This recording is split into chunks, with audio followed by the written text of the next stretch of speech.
भक्ति का मतलब मूर्ति पूजा नहीं होता है। भक्ति का मतलब सिर्फ शारीरिक शुद्धि और शारीरिक दिखावा नहीं होता है। भक्ति का मतलब होता है अपने कर्मों को सही तरीके से रोज़मर्रा के जीवन में करने का ज्ञान पैदा करना, अपने अंदर वह ज्ञान जिससे आप तो आत्म शांति मिले ही,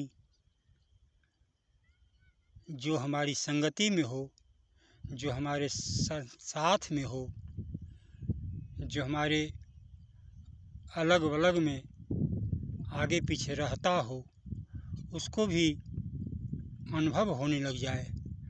आपके ज्ञान से, आपके कर्मों से उसे उपदेश मिलने लग जाए, संस्कार मिलने लग जाए, संस्कृति का एहसास होने लग जाए कि यही संस्कृति है, यही संस्कार है, यही सद्ज्ञान है, यही पूजा है। लोग मूर्तियों को पूजकर बड़े खुश होते हैं।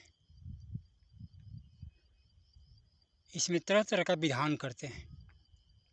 अरे मूर्ति पूजा तो तुम्हारे अहंकार को तोड़ने का एक पूर्वाभ्यास है कि तुम मूर्तियों के सहारे अपने अहंकार को तोड़ो, झुकना सीखो, तभी तो परिवार में, समाज में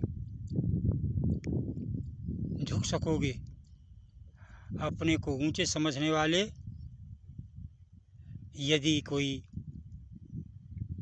जिसे तुम नीचा समझ रहे हो, उस परिवार से भी कोई संत है, संतत्व को धारण किया है, सही रास्ते पर चल रहा है, तो सम्मान देना सीख जाओगे।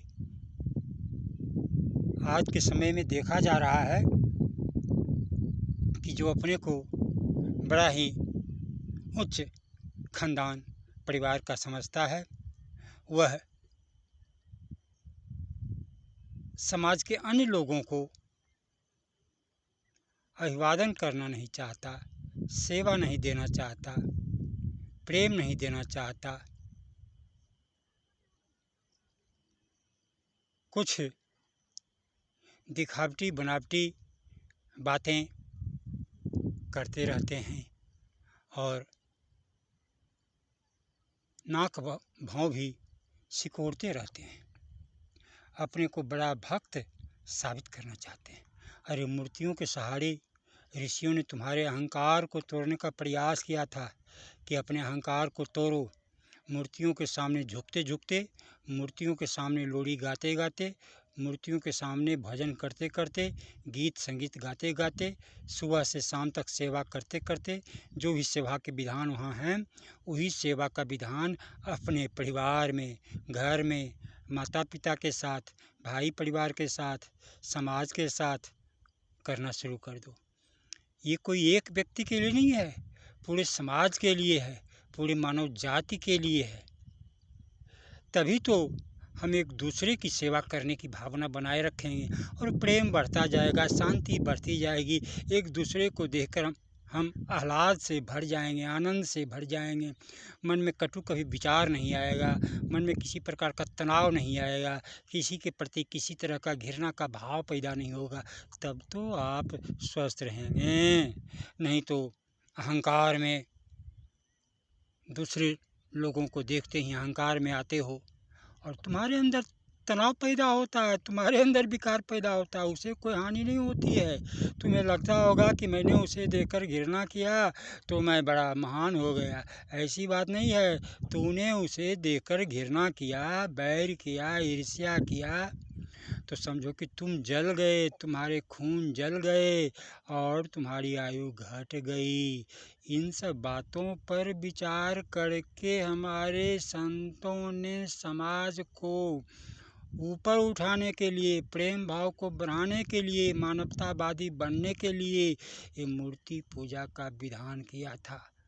लेकिन हम पत्थरों को तो पूजते हैं, पर जिंदा से घृणा करते हैं, ईर्ष्या करते हैं। माता पिता तक की सेवा लोगों ने करना छोड़ दिया, बहाने बनाने लग गए, उन्हें बदनाम करने लग गए। समाज के नीचे नीचे क्लास के लोगों को, नीचे वर्ग के लोगों को तो देखना भी पसंद नहीं करते हैं। यह और वो बड़े भक्त बनते फिरते हैं। ये उनकी भक्ति नहीं है, ये दिखावटीपन है, झूठ है। इस झूठ से आपको शांति नहीं मिलेगी, आपको मुक्ति नहीं मिलेगी, आपको प्रेम नहीं मिलेगा, आपको भाईचारा आपके अंदर नहीं बनेगा। शांति और सहानुभूति न तुम किसी को दे सकते हो और न प्राप्त कर सकते हो। अतः हे मानव, मानव बन, मानवतावादी बन, सबसे बड़ी भक्ति हो जाएगी। मानवतावादी बनने के लिए ही पूजा पाठ जप तप